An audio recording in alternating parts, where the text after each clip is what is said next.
a man who's watched many a SONA come and go over the decades and has in fact had an opportunity to make sense of these moments for us is former SABC parliamentary correspondent, I beg your pardon, Joseph Mosai, who's with us here at the Cape Town City Hall, as it were. Great to see you.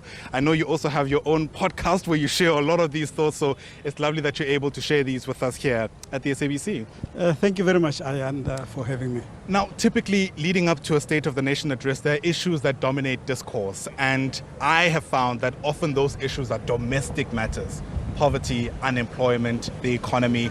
Don't get me wrong, those are still top of mind, but my goodness, the foreign policy matters that are really taken over headlines have necessarily been what's taking place in the DRC and our relationship with the United States. Let's start closer to home. Still so many questions around when the fallen soldiers in Goma are going to be brought back home. How do you think the president should handle this? Yes, we got the military on Tuesday promising the country that those fallen soldiers would be arriving, that is yesterday, Wednesday.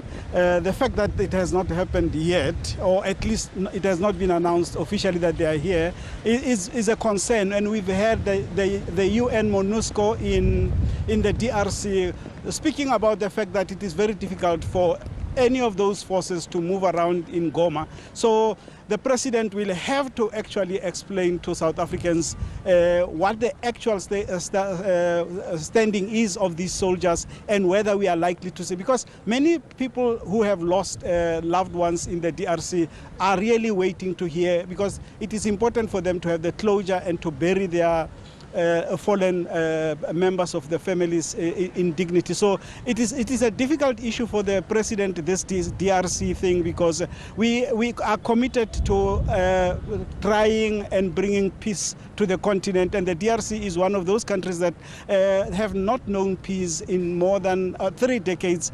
South Africa has been involved in all kinds of peacekeeping missions there, but it is not being resolved. But it is not being resolved because we know that the DRC from the fall of Mobutu is actually a very dysfunctional country. It's a country divided in two physically. You cannot drive from Lubumbashi, which is in the south and the east, to Kinshasa, which is the capital. So the government in Kinshasa does not have any control to the east of the country, where the rebels are now trying to assert their own authority with the help of countries like Uganda and Rwanda. Sure. And we've heard so often that it's the terrain actually that's made it so difficult to respond in combat, especially in and around the Great Lakes region. The president, though, we've got confirmation now, is going to attend that joint meeting between SADC and the East African Community. That's happening in Dar es Salaam in Tanzania. Do you think it's worth him hashing out today what he's likely to say when he meets with the other heads of states at the weekend?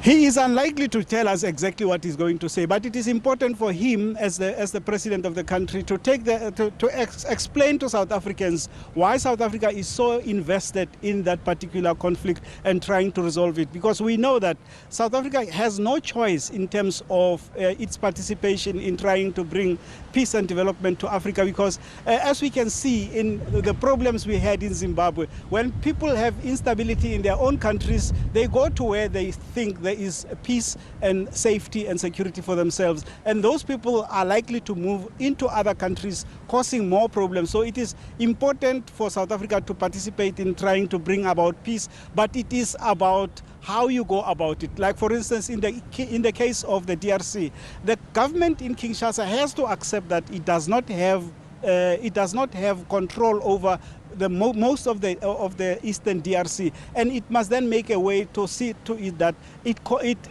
negotiates with the other Congolese that live in that area, and to stop trying to use other people to defend what is actually indefensible. There's no way they're going to bring military solutions to that situation. They need to negotiate, and the government needs to be brought to the negotiating table. Sure.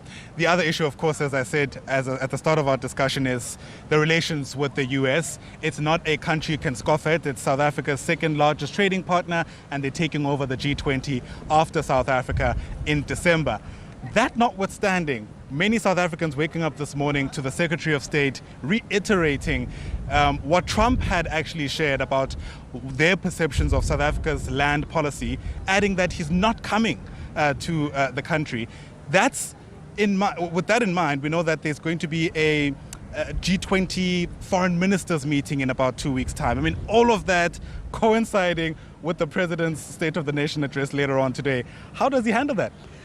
It's going to be difficult for the president to handle that because, as you say, America is a very important country in terms of our trade, and there is no way we can say they don't matter. They do matter, and the president needs to assert South Africa's independence as a country. We are an independent country. We value the relations with the U.S. and many other countries, but at the same time, just because they are a big trading partner does not mean that we need to bow to their because what is happening in the U.S. now, I mean, for me it looks like chaos, where the new government is fighting with its own institutions, and South Africa gets caught up in this Trumpian era. But while we need to navigate our way through it with our diplomatic prowess, I mean, our president is known as a great negotiator. Maybe yes, he can negotiate with Trump, but at the same time, while we recognize that we need them, they also need us. There are things that we supply them with. We are not just a helpless country, as Minister Mantashe pointed out the other day, that we have minerals that everybody else needs, and we can use some of that as leverage, I guess. But we also need to show that we are not beggars, as he put it. Yeah. And the president needs to. I know he's going to have to be diplomatic about it, but at the same time be strong about our stance as an independent country. Joseph Mosai, thanks very much indeed for speaking to us.